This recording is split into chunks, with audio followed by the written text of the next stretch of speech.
This is the Detroit Sports Podcast Network.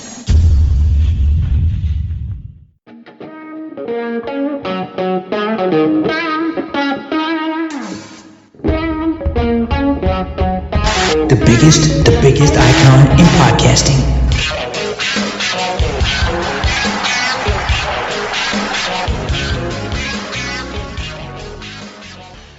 Happy New Year, everybody. Welcome to this week's episode of DocNJock. I am the Doc, John Macaroon. Joining me as always, my guy Adam, the Jock Strozinski.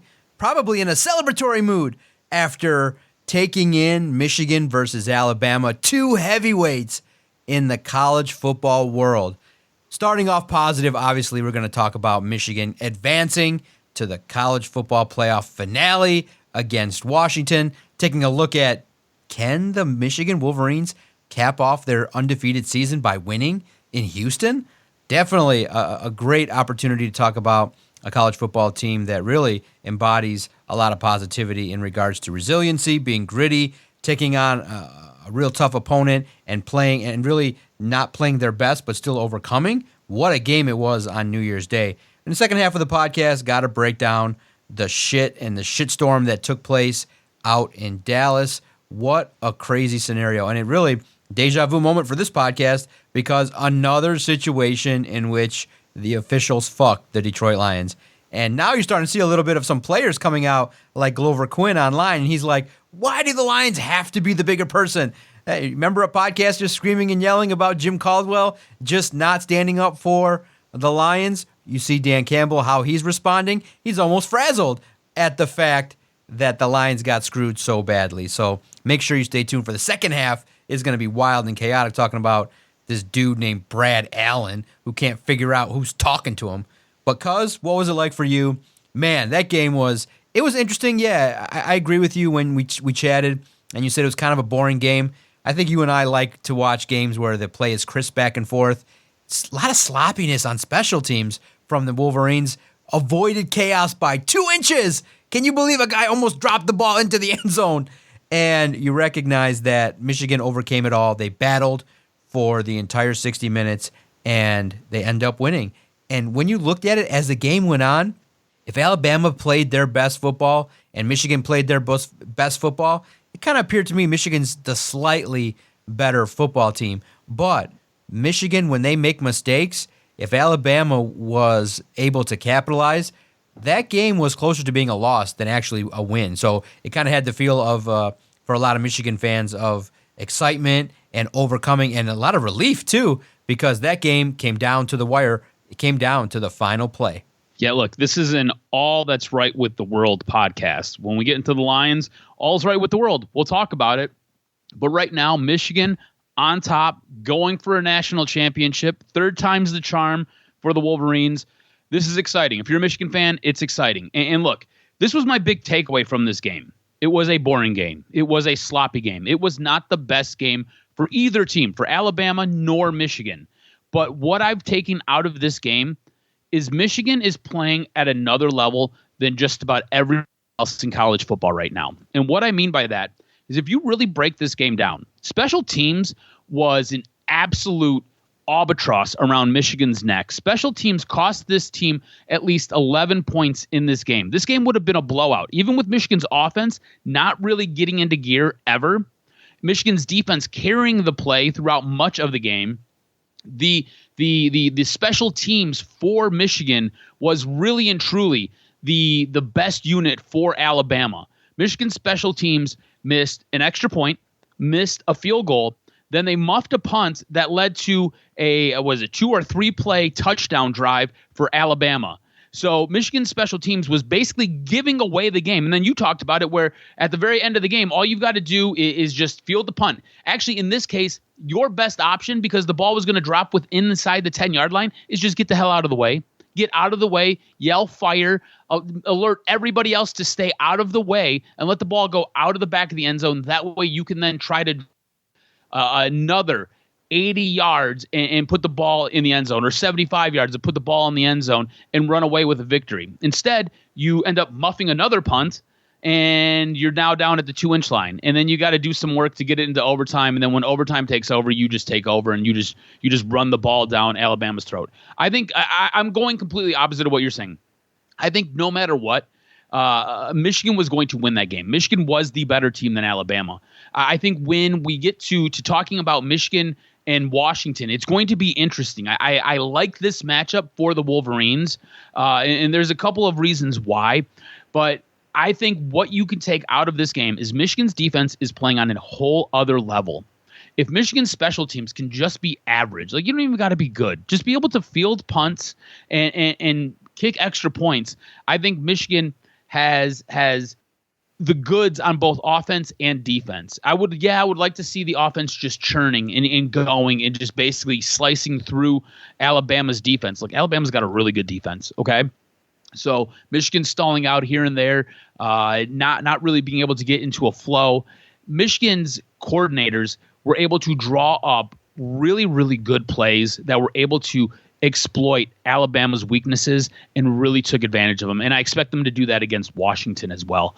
I just need the special teams to come around. I think what you got from this Michigan Wolverines team, this is a galvanized unit. This is a team that is playing with a massive chip on their shoulder. And look, it doesn't really matter what the rest of the world believes. It matters what is believed in that locker room. And right now, in that locker room, that team believes that everybody hates them and everybody's out to get them and everybody is setting traps for them and they're just running through everything.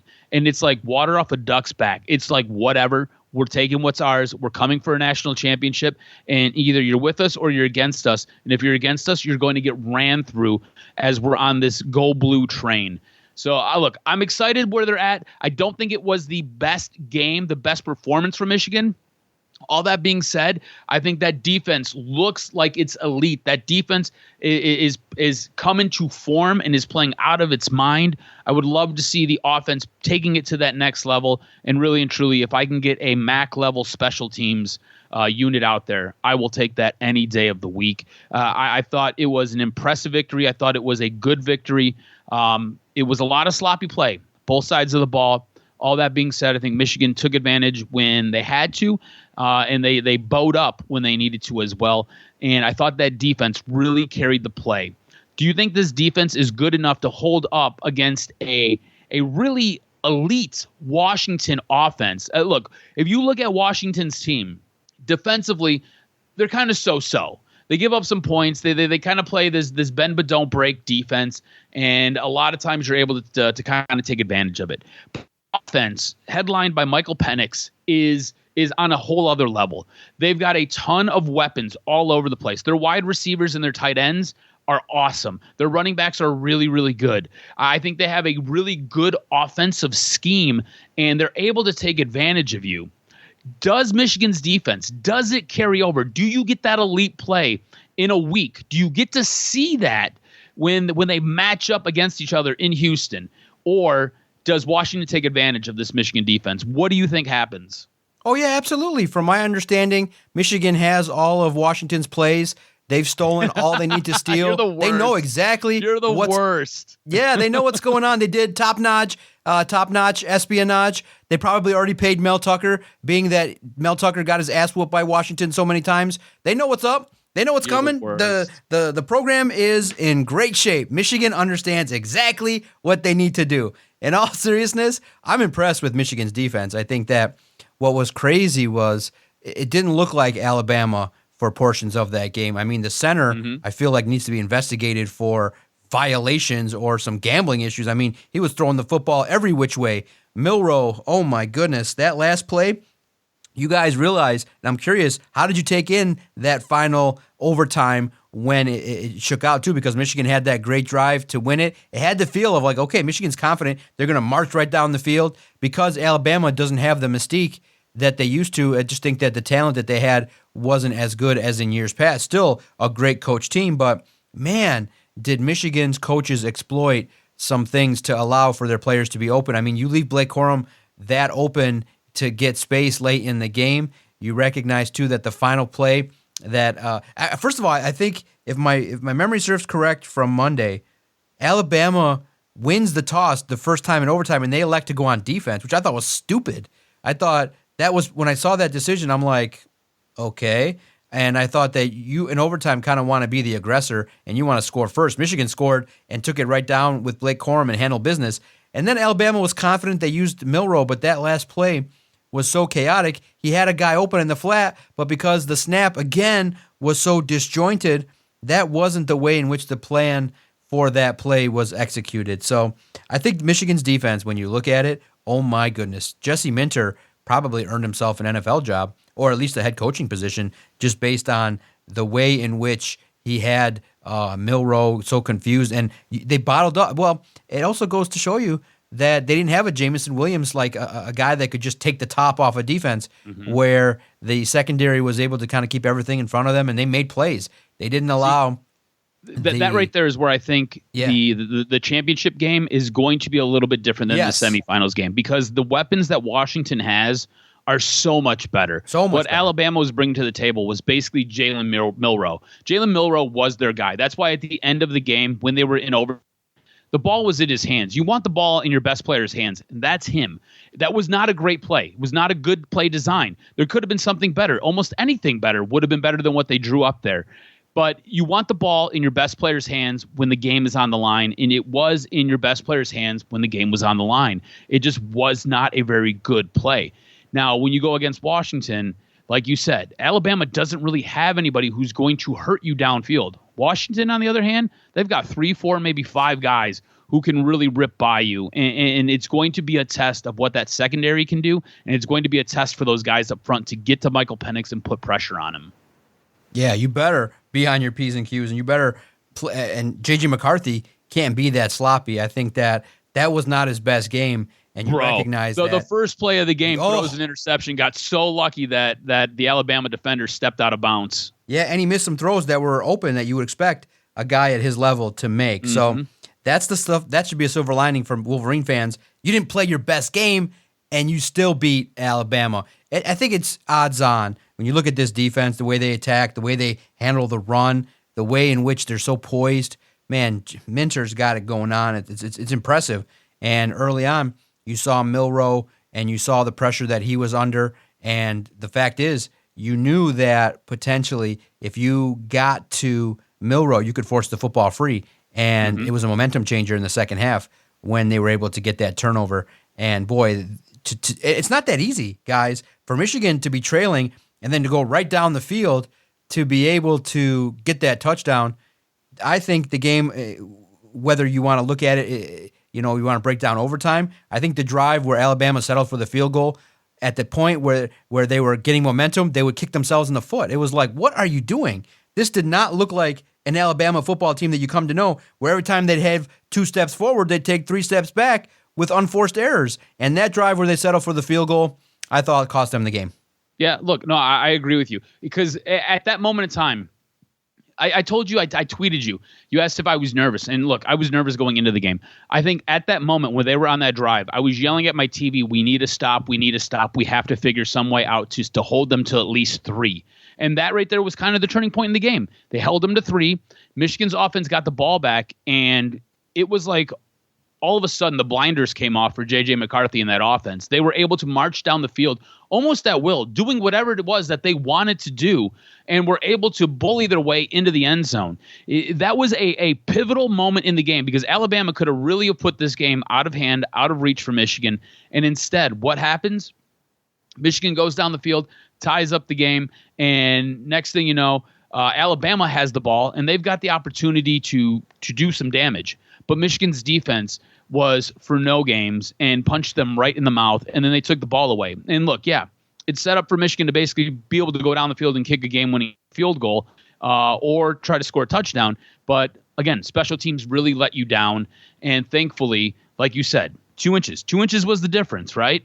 2 inches is what separated you from basically a safety and losing and not being able to play for a national championship and having the ball down basically in your own end zone and having to force its way out to take a kneel to get to overtime. So a really, really interesting game. Again, a little bit sloppy.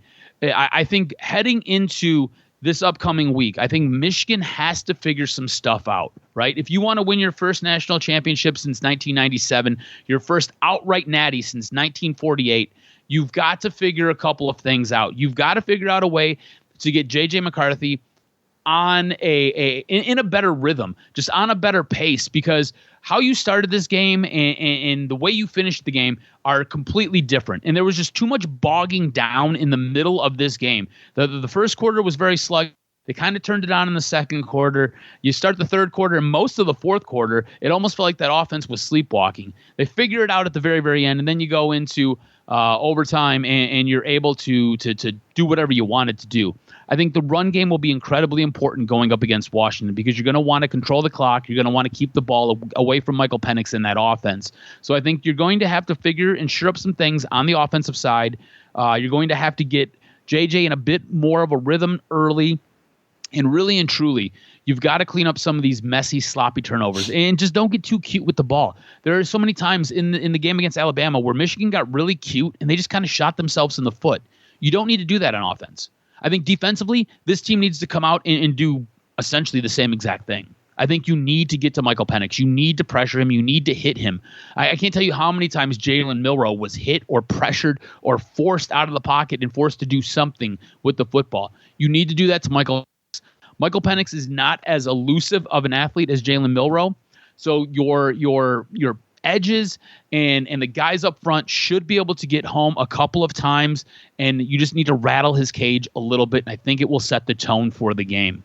And then special teams, like, honestly, man, you guys got to figure it out. You got to get your kicking game in order. You got to get your punt returns and the guys who are fielding the football. You got to get them with their heads screwed on straight, because they almost cost you this game. So going into next week, I need to see the defense doing a lot of the same things. I need the offense to get in more of a rhythm, and I need that run game to be utilized a little bit more. And special teams needs to not hurt this team. What has to happen for Michigan to come away with a natty next week when they're challenging Washington? Man, I can't wait for the game. I think it's going to be a great game. Don't underestimate Washington. They've been a team that's battle-tested, and everybody kind of counts them out. Everybody kind of looks at that team as a team that's kind of been maybe outshining what their talent is, but they're talented. They got a lot of key weapons. They got a lot of, and basically it's a gritty group of guys that have been really playing at a high level all season long. And you recognize it playing in the opponents that they've played, the way in which they've come out on top. Their schedule has not been easy. And guess what? Welcome to the Big Ten. That's what's coming to the Big Ten. Oh my God. Whoa. Yep. Let's see if there's any drop off, if they can sustain their level of talent and recruitment, knowing what's been happening as of late. It's a big game for that program.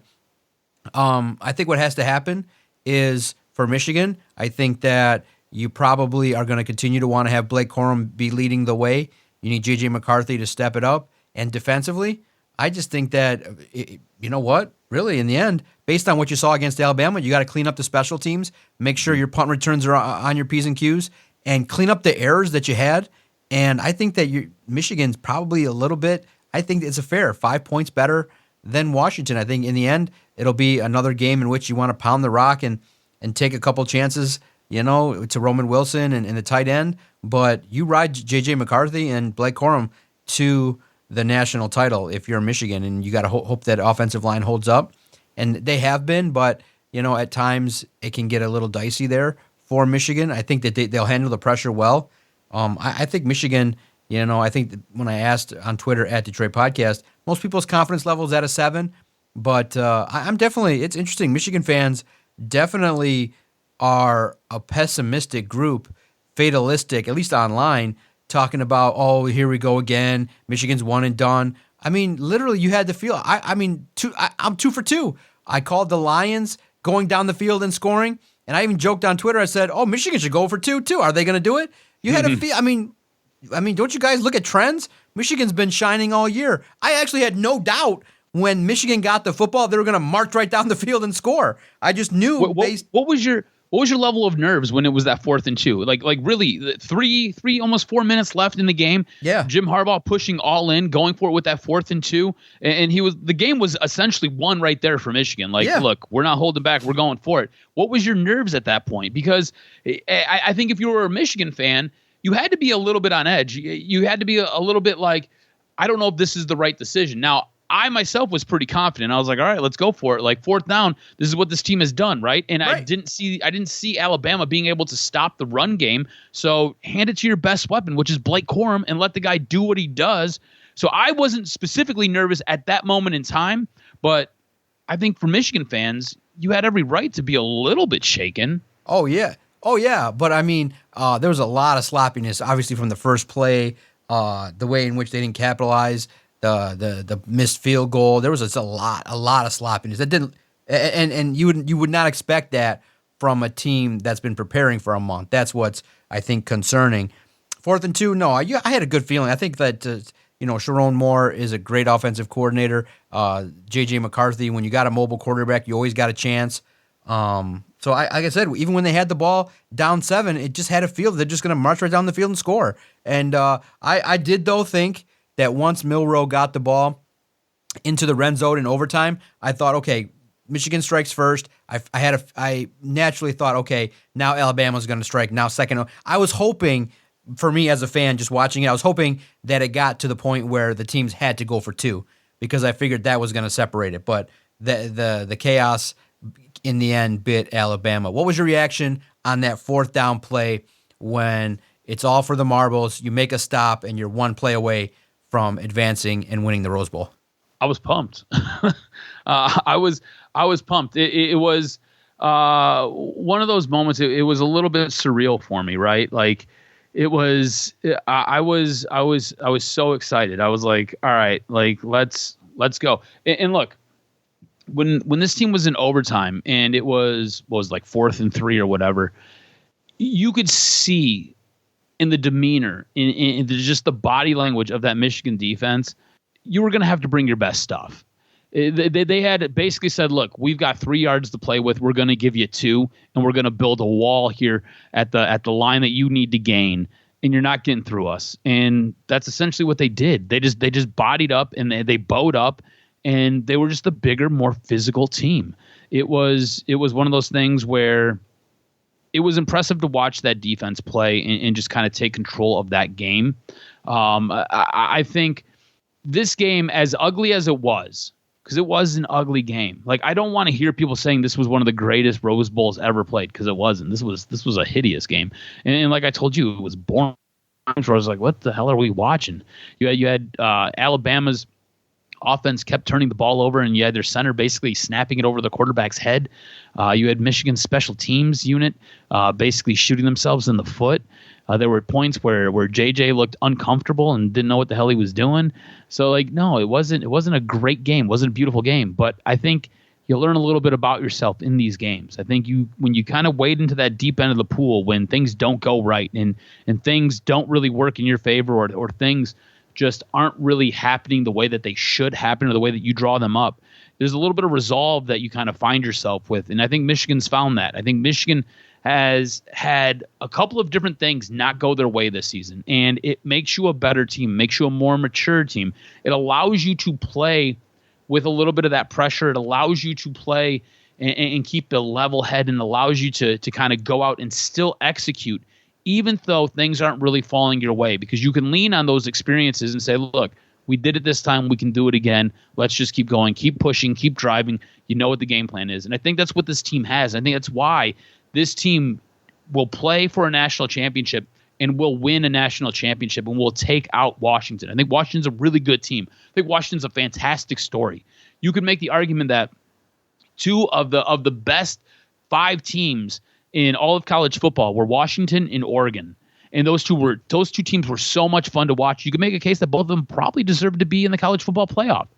But I just don't think, when push comes to shove, Washington will be able to match Michigan's physicality. And I don't think Washington will be able to handle the punches that Michigan's going to throw and land repeatedly. And yeah, I think Washington's going to get their points. I think Washington's going to score. But I think Michigan is going to deliver body blows. And when you get into the fourth quarter, I think that's when you lean on some of that resolve I was just talking about. And I think that's where Michigan reaches down. I think that's when the game is won. And look, I expect this to be a close game. I know Michigan's favored by almost 5 points. I think it'll be a closer game than that. I think Michigan will probably win by 3 points because Washington's offense is that good. But I think it will be the experience that Michigan will be bringing to the table. Look, you have to remember, they've been to the table. This is now their third time, right? It took them 3 times to finally get over the hump. And now we're going into some uncharted territories for this team. But again, they've got that history. They've got the ability to kind of draw on these experiences. They've got the ability to look at back what happened in this game and how we shot ourselves in the foot. And we still weren't able to lose that game. We're able to snatch victory, and we're able to move on. And now we're here for a national championship, and I think they use that experience and win. Man, how are you going to take the game in? Do we know the time? What time is it going to be? And how are you going to experience this big contest? Arguably the biggest game, maybe even Jim Harbaugh's final game, being the leader of the Michigan Wolverines. I believe the game is going to probably be an 8:30 game, or maybe it'll be a 9 o'clock game. It'll be one of those late games that the college football playoff championship game is always set at. Oh, my goodness. I won't even make it through it all, probably. Yeah, I know. I'm going to fall asleep, too. But no, I'll be watching it at home, man. Look, it just, we get to this point where we're just kind of old. And like you said, you probably end up falling asleep halfway through. You'll wake up when Michigan is raising the trophy is what'll end up happening. And you'll have a little bit of a sour taste in your mouth. I get it. It'll be okay. But I'm probably I'll end up watching it at home, and look, it'll be one of those things where I'll have toothpicks in my eyes trying to keep my eyelids open so I can finish and make it all the way to the end of the game. But it'll be exciting. If you're a Michigan fan, this is what you've been waiting for. It's what you've been waiting for forever and a day. And now you get to live it. You know what I find funny, though? All this stuff about Connor Stallions, had ESPN was on at the gym, and while I was working out, I seen it, and they can't even allow Michigan to really enjoy this. They put up tainted title ? And it's funny to me that we're posing it that way, right? I get it all, right? I've been highly critical of this team for all of that stuff, so you can't tell me that I haven't been. But man, just let this team just kind of experience a little bit of goodness for just a minute here. Let this team just kind of bask in the glow of winning a college football playoff game and getting to the national championship. But let this team just kind of enjoy this moment. Like, I get it. We can talk about it being a tainted title. I'll be honest with you. I believe that if Michigan wins this, I believe that the NCAA is going to hammer them and they will strip them of this title. I think that will happen. But you know what? For now, just kind of living in the moment, man. Just kind of going through the paces. Michigan's here. I think they win the national championship. I will enjoy it. And then when the NCAA takes it away, it'll be a one less trophy in the trophy case. But in the memory banks, it'll be one of those things that I hold on to, like that 1997 team. So I feel like it's a little bit too early to start talking tainted title. I just don't think that's necessarily fair for this team.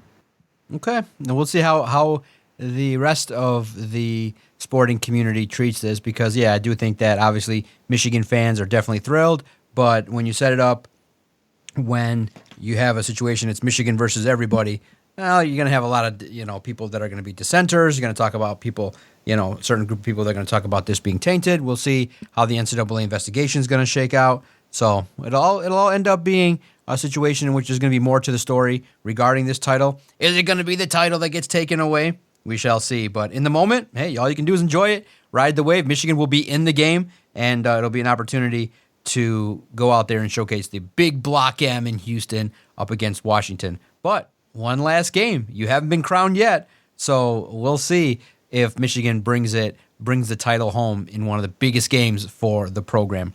All right, turning our attention to a situation in a game that the Lions competed as tough as they could. They were in the game, a great football game, a primetime Saturday night game against the Dallas Cowboys, and the Lions are throwing haymakers with the Cowboys. They're making plays. They're trying to pound the rock. They're trying as much as possible to hold on against CeeDee Lamb, who was running wild. They were doing their best. Aiden Hutchinson showed up, 3 sacks. And what are we talking about? What do we got to talk about? the fucking Zebras again. Just really, in the end, just absolutely marred a great game. You got to talk about it. Everybody's talking about it. How the impact of Brad Allen and his crew tossing a flag when it didn't need to happen in a manner in which incompetence is revealed at the highest level. And it's so disturbing at the highest level that you look at it and you say, it's so disturbing and so disgusting that it marred it. For me, I was in a fury making it so that trying to write and learn what the hell happened, because I thought, okay, oh man, I thought at first Taylor Decker wasn't eligible. I'm like, how do you mess it up? So I'm asking questions online, trying to figure out what happened, and then to realize the whole world saw it with the video that he did it correctly. It just, for me, I normally would get angry, but I was dejected. After writing and getting all the work done, I was just like, again, the sixth time a big story like this happens in the history of the podcast. I'm like, my God, again? And so for me, not even angry, I was just dejected. Like, it's like basically you won the title, you win the match, you fight, and all of a sudden you realize, oh, the official turned in the wrong scorecard. And you know, for golf fans, I know you're a big fan of golf. It's like winning the tournament and then realizing you just fucked up your scorecard, and you realize, what? Oh my God, I won the tournament. Yeah, but you kind of gotta fill it out correctly, and you gotta sign your name, and if you don't, you're fucked.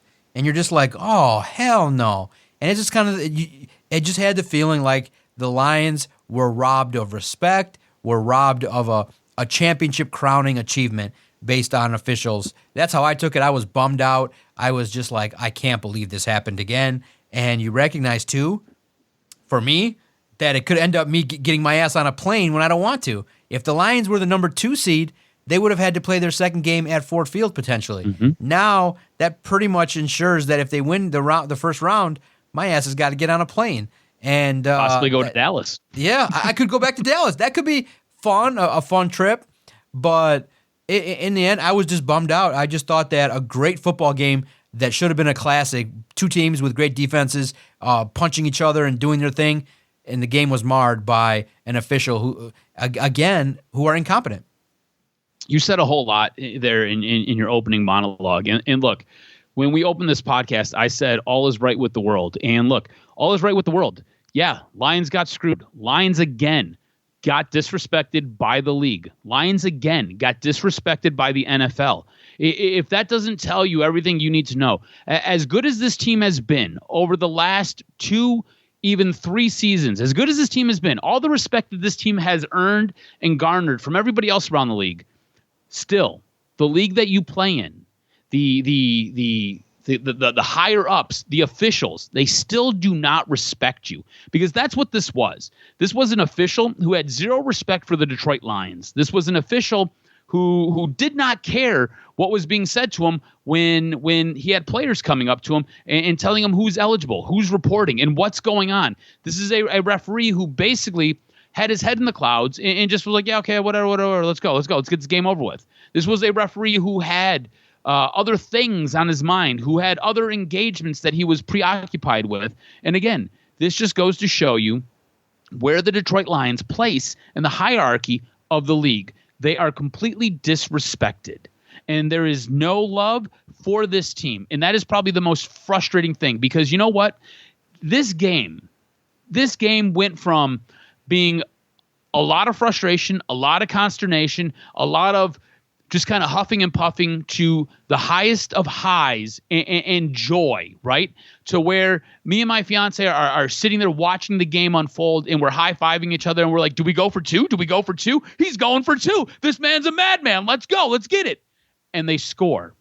And we're running around the house, and we're screaming, and we're jumping for joy. And then probably 30 seconds later, because it was a delay, a long-ass delay. 30 seconds later, you see that there's a flag on the field. And you're like, what? And then you realize, after you start breaking this down like the Zapruder film and the JFK shooting, you realize what happened.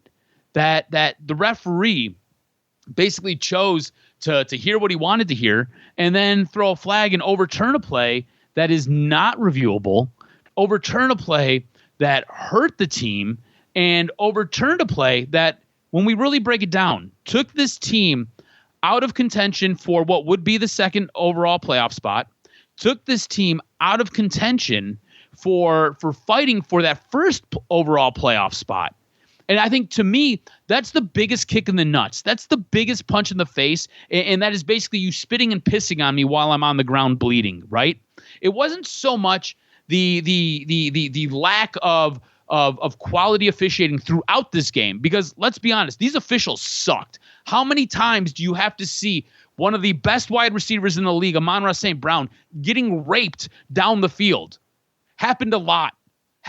You had guys tugging on his jersey, guys spinning him around as he's trying to catch footballs. And look, no call. Looking at the sideline, no call. And he looks at you, he sees there's no flag, and you know what he does? He goes right back to the huddle and just goes and outworks you. And just puts his head down and just does stuff, right? That type of stuff happened time and time again. Not to mention, the very first touchdown Dallas ends up throwing, there was a massive hold. There was a massive hold on the defensive lineman and gets spun around, and yet no flag. But CeeDee Lamb's allowed to go 97 yards to the end zone, not only killing the Lions and killing my fantasy season as well, but it's just the constant disrespect from the officials in this game. And it removes you from a spot where you can have two playoff games. So there is now a financial implication that has just hurt Sheila, that has just hurt the Lions, just hurt local businesses in downtown Detroit, hurts the fan base, because it's another playoff game that you could be going to. You could be attending here locally. Instead, if you want to go, now you got to shell out the money to go possibly back to Dallas. You got to spend that to stay in your Airbnb or your hotel. And then you got to go basically flush Dallas with some money while you're there having a good time, enjoying your Lions, wrecking Dallas's world again because they're a bunch of frauds. So it's frustration, because this official took it upon himself to basically make a decision where he was in error and cost this team not just the ability to fight for the number one overall playoff spot and have complete home field advantage until they got to face, say, a team like Baltimore, if Baltimore is able to make it, but it was also taking this team out of contention to secure and handle business and have that second seed, ensuring that this team would have at least two home playoff games. Instead, you will probably be the third seed. You may get by your first opponent, and then after that, you're going to have to travel somewhere more than likely, and that is a crime. That is frustrating. And you know what? If the commissioner of this league didn't sit on his thumb and basically jolly ride numbnuts Jerry Jones in Dallas, the commissioner of this league, who has the power to overturn these results, would get off his high horse and would do what he's supposed to do. But let's be honest, he's not going to do that. And look, Roger Goodell would basically point to the fact, like, yeah, you guys would have had the lead, but look, there's 23 seconds left in the game. With the way that CeeDee Lamb was running down the field, this team probably would have got into field goal range and probably would have kicked the field goal. So you guys probably would have lost anyways. So, ifs and buts, candy and nuts. If my grandma had balls, she'd be my grandpa.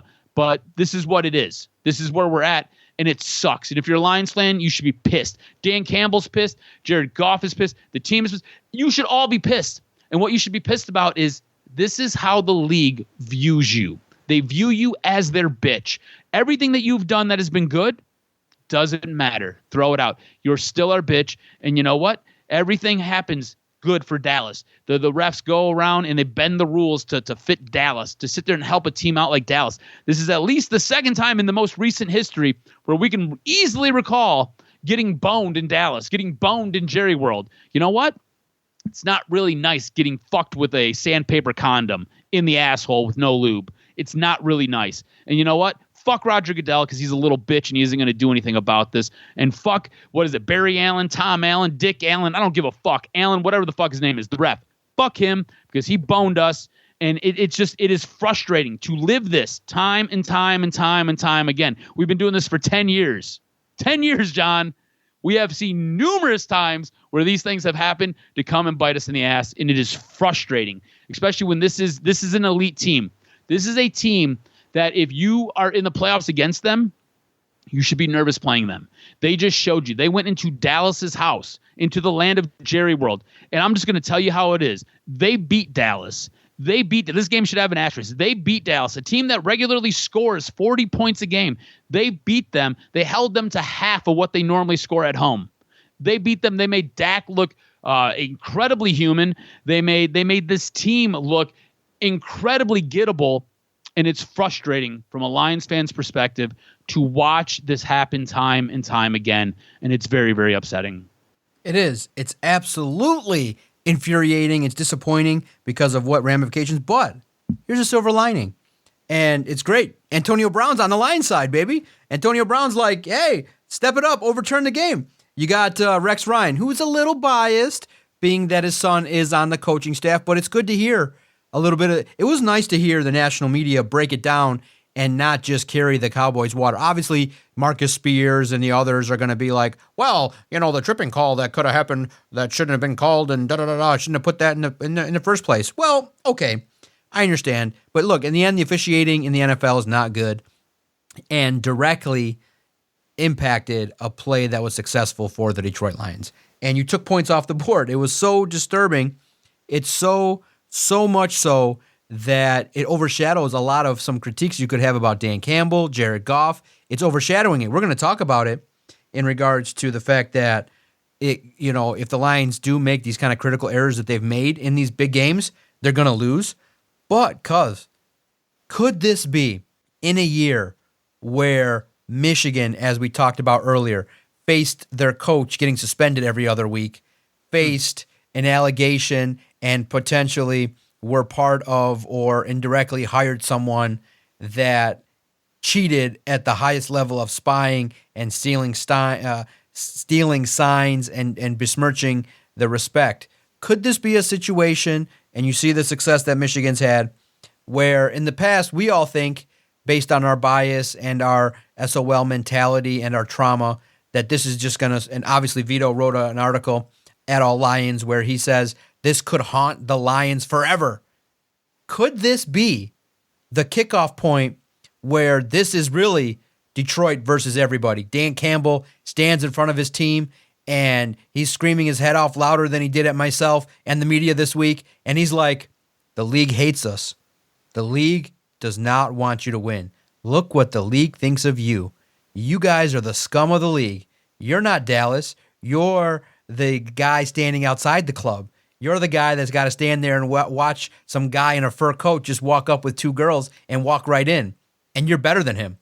So this could be the rallying cry of all rallying cries that could take this football team maybe further than they would have gone had this bullshit not happened.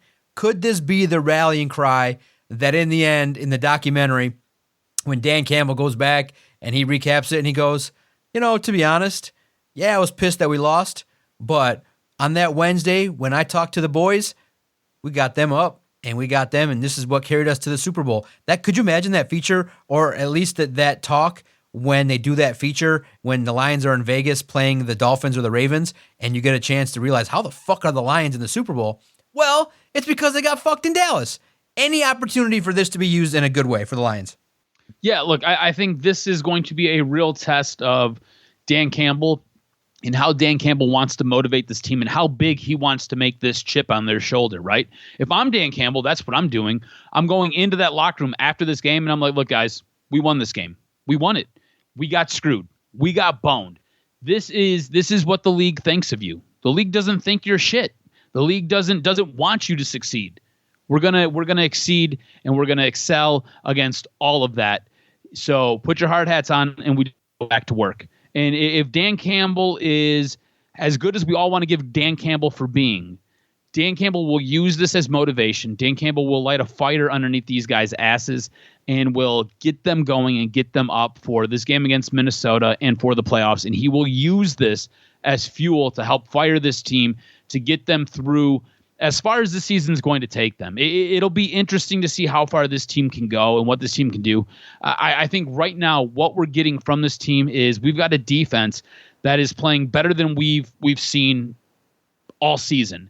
On top of that, it looks like they're getting healthier, and it looks like they're getting some really integral pieces back. possibly getting one of their captains back on defense, and possibly getting another pass rusher back before the postseason starts. So you have a defense that is starting to come together, gel, and look better, and be able to go in and handle these pressure situations. On top of that, we already know what this offense can do. We know this offense has the ability to go out there and put up a ton of points. We know that the strength of this team is through this offense. We should not be surprised when you've got a quarterback like Jared Goff able to lead a team down the field in 45 seconds to put points on the board and get you in a position to win a game. We shouldn't be surprised. It is also fun to watch, and it is a little bit enjoyable to be surprised like that when he does do it. But we know what the strength of this team is. We know where the goods lie. And you've got one of the best punters. And look, it seems like you got the kicking game figured out. So you've got a team where if things are going well, you should make a lot of noise this postseason. And if this is going to help motivate you, if this is going to help get you to dial in a little bit more, get you to be a little bit more fired up, I think that is the good thing. That is what you want from this experience, right? Yeah, this sucks. And yeah, this hurt you. It took you out of position to play for the number 1 seed. Yeah, it probably cemented you as the number 3 seed, removing you from the 2nd seed. That sucks. It's a kick in the balls, right? But you know what? Use that for the motivation. You look at what Michigan's able to do with that type of motivation. If Dan Campbell is half the motivator and half the coach that we think he is, he will utilize this sour taste. He will utilize it to drive this team forward and get this team in position to be a dangerous team in the playoffs. And look, I think there are some things that you could pull out of this game against Dallas that we should maybe be concerned with, right? There are some things that happen in this game that you should be a little bit leery of as we kind of make this push to the playoffs. All that being said, I think what you've gotten from this moment can kind of turn those things around and kind of help drive this team forward and really help push this team to that next level, really helping it to kind of reach down deep and look, figure things out, put itself in a position to where they can be one of the most dangerous teams in the NFC playoffs.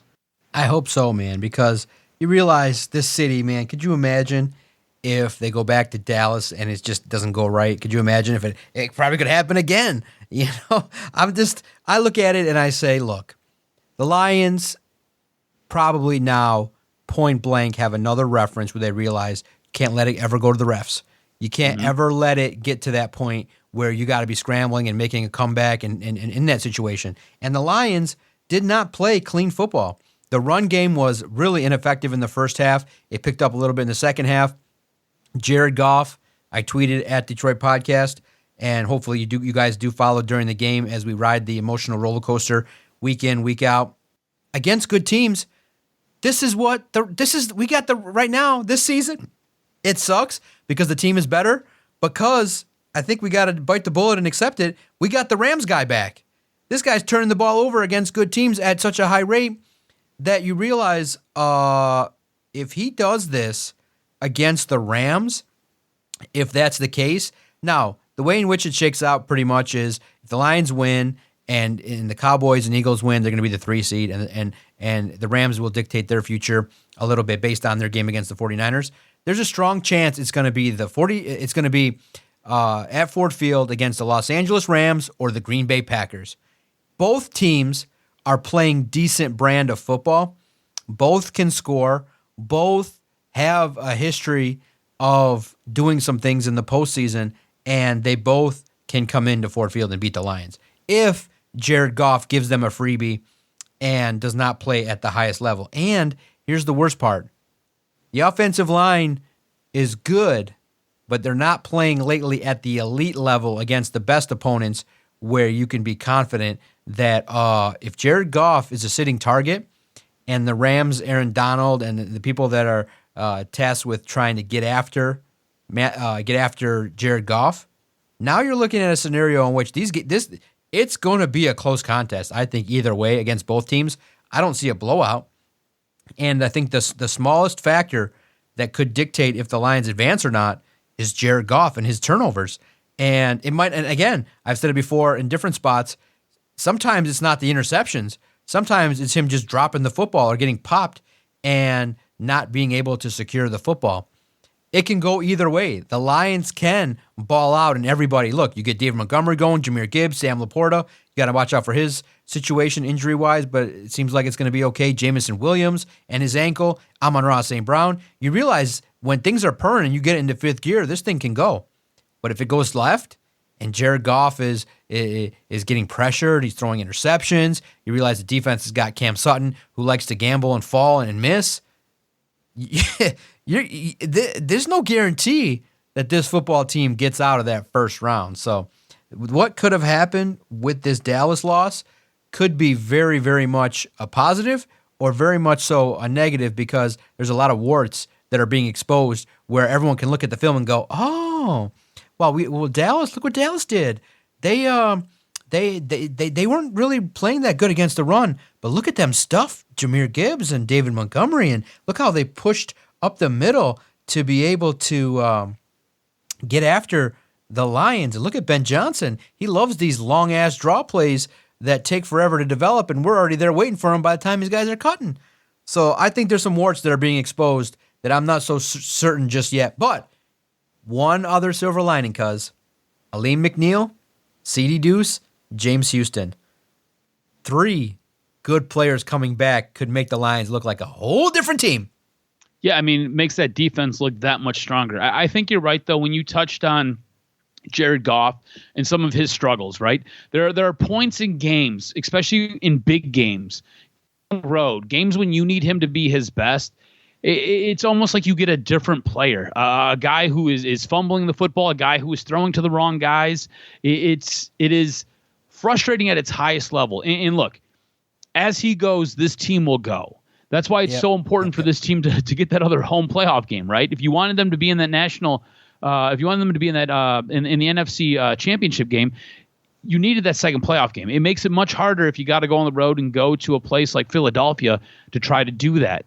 It makes it harder if you got to go on the road, even in Dallas, and try to do that. You kind of seen that this past week. So it is that much more difficult. And you touched on Cam Sutton. I've been so disappointed with him all year long. He has frustrated me in so many games. It's why I think it is so important that you get a guy like CD Deuce back, because he's a guy who can grab him by the face mask and say, bro, get on your game. Figure it out. You need to be better. You need to play better. Aleem McNeil is a force in the middle. And if you can get James Houston back, again, we've talked about it before, that's the buddy for Aiden Hutchinson. That's the guy who can just run and go after the quarterback. His job, he goes out there and it's like, look, just rush the quarterback. Get to whatever you got to do, get to the quarterback. And if he's not going to draw a double team, then it should free up Aiden Hutchinson. If Aiden Hutchinson's drawing the double team, James Houston should be getting home. This is a guy who had 8 sacks in 7 games last year. I expect big things from him. I expect him to make an immediate impact on that defensive line playing that edge. So getting healthy, if Jared Goff can kind of limit some of the foul plays and the bad production that he's had in a couple of these games, I think this team is incredibly dangerous when they get to that next level, right? Whether it's going to be that first playoff game, or if they're able to get through that and get into that second playoff game, and if they're able to get by that. I mean, look, I think San Francisco is on a mission. I think they're a team who is on a war path. If you could tell me that Detroit's going to play San Francisco in the national or in the NFC Championship game, taking it all day, I like even if they get drilled and jail sexed, and it's like 46-24, I don't care. I'll take it, because that team is operating on a different level. That team is crazy good, and it'll be interesting to see that team take on my other pick for the Super Bowl, the Baltimore Ravens. You know what I'm saying? But it'll be fun to watch this team get to the playoffs, and I think they're going to make some noise. It all starts, and look, it's playoff mentality. It all starts this Sunday when they're taking on the Vikings. Look, it's banged up Vikings team. You put the hurt on the Vikings a couple weeks ago, and now they're limping into action here. I think Detroit handles business against the Vikings. I think they end up 12-5 for their final record season. I think they definitely secure that third playoff seed. And look, if they got to take on the Rams, they're going to take on the Rams. It'll be what it is. I think this team doesn't necessarily have all those storylines that you're going to want to write about and that you're going to want to talk about concocted in their head. I think this team is going to be focused on how do we stop this offense? How do we get to Matt Stafford, and how do we punish him? And how do we take advantage and exploit this defense? And I think that's going to be the game plan. Yes, there's going to be a lot to talk about, a lot to write about if they do take on the Rams. But I think this team will be singularly focused on getting to that next level and getting to that second playoff game. Can't wait, man. And the drought. We need the second playoff win since 91. And the drought. I think that's been the biggest goal all year, has been to advance, get to as far as possible in the postseason and really win and show out for Detroit. Yeah, it could have cost the Lions, but it could also be a galvanizing force. I think the Lions are going to kick the Vikings' ass. You saw, which was tough too. I don't know if you saw the rookie quarterback and they're hyping it up. And I don't know. Sometimes I feel like I'm too negative. I'm like, oh, he's got his family there, and then you start to see him throw the football, and you're like, oh my God, this guy's gonna get his ass beat, and he looked terrible, and you're just like, oh my God, this is so unfair. Rookies should not. I mean, it's cemented that my belief is rookies should not see the field ever. I mean, this guy's flinging the ball, trying to make plays, and his coach is just standing there looking like, what the hell? And it can't move the ball, and it's just always a sign of things are not going well when you're rookies out there in a situation in which you're trying to win. But it was a fun week in the National Football League. I thought the New Year's games were. I thought the opportunity over the weekend to see some good football was out there too on Sunday. You're seeing teams now jockey for position. You're starting to see now that maybe the Eagles are not as good as we once thought they were. And you recognize, okay, a couple injuries here and there, and that might put the Lions right back in. So while that loss was tough, I think the Lions will want to put it behind them. And listen, a grumpy Dan Campbell in a media session, whew, if you guys caught it, I made a little bit of hayway, made some news. Not too much, but just got a little clarification in that the first time, obviously Dan Campbell after the game was just rattled and chewing gum. He didn't want to talk about it. Now, it's the Monday. We want some information. And, of course, it's going to go into some specifics of what he talked about on the field with officials. Did he send people out there? What was the level of deception? I just wanted to know and some clarification. Okay, you said you talked to the officials. Pundits said that they dropped the play for the guy. That's how specific it is. I never knew that you talk to an official and say, hey, I got a trick play. Look for it in the fourth quarter. That's pretty cool if you're an official. You're sitting there knowing, damn, there's something cool that's going to be happening. I'd be a little antsy and be like, oh my God, when's it going to come and have all that information? Well, Dan Campbell, at that point, by the time it gets to me, because the other guys just hog up the air, by the time it gets to me and I get to it, he's like, why do you guys want to talk about this stuff? And luckily, it's imposing when a guy is that big and is starting to get upset. But I just said, no, I understand, but people are wondering, and I just kept it going, and I got off a smooth question, and he gave some information, which is he handed the play on a piece of paper, not on a grease board, not drawing it up, but on a paper. He showed it to the official. So remember, guys, don't be scared. It's tough, but not that tough to just, if you have a vision of what you want to ask, you just ask it, and you recognize that their job is to not want to answer questions, and our job is to ask those questions. And luckily, the podcast has been afforded the opportunity to be there and ask questions that we feel to be relevant. And but you know me, cuz part of me afterwards, you're like, whew, okay, I survived that. I didn't stutter. I didn't make myself look like a fool. But could have been a wasted opportunity. I could have been like, well, I got to go and do my Detroit sports podcast every week, and I want to be accurate. So I want to, what I mean? I listen, he does that kind of stuff. He's a little bit silly, but I've never been that way where I've kind of pulled off self-promotion or call my name out or anything. I just ask a blunt question. But I looked at it and I said, man, I could have said the word podcast 3 or 4 different times and got it out there on the air because they're getting seen by a lot. The YouTube videos are like 70,000. So in the end, it was a good moment. I was proud of myself. I was like, okay, I didn't back down. I stood right toe-to-toe with the man right in his face and said, this is my question. You got to answer it. And it was brief, but I love the line. Why do you guys want to talk about this stuff? Well, Dan, I'm going to whisper it. If you listen to our podcast, here's why. I'm going to tell you why right now. I should have said it then, but I don't like to reveal the secret sauce other than to the loyal supporters and to you. We talk about it because a shit ton of people read it at the first 2 days. Cause website numbers 200% up over last year from 2 days. From the 31st to the 1st, 200 to 300% more people read what the hell was going on. So Dan, I hate to tell it to you. I hate the guys to tell you, what it is. But I asked the question because the official call there is driving a lot of interest for the podcast, for Detroit Sports Podcast, and all Lions. And Dan, I'll say it again. A shit ton of people read it. A lot. Like normally we know X amount of people read our shit. 400 times as many definitely felt the brunt of getting kicked in the nuts. So Dan, that's the secret. Gotta let it out, guys. We talk about when we write what you all want to read.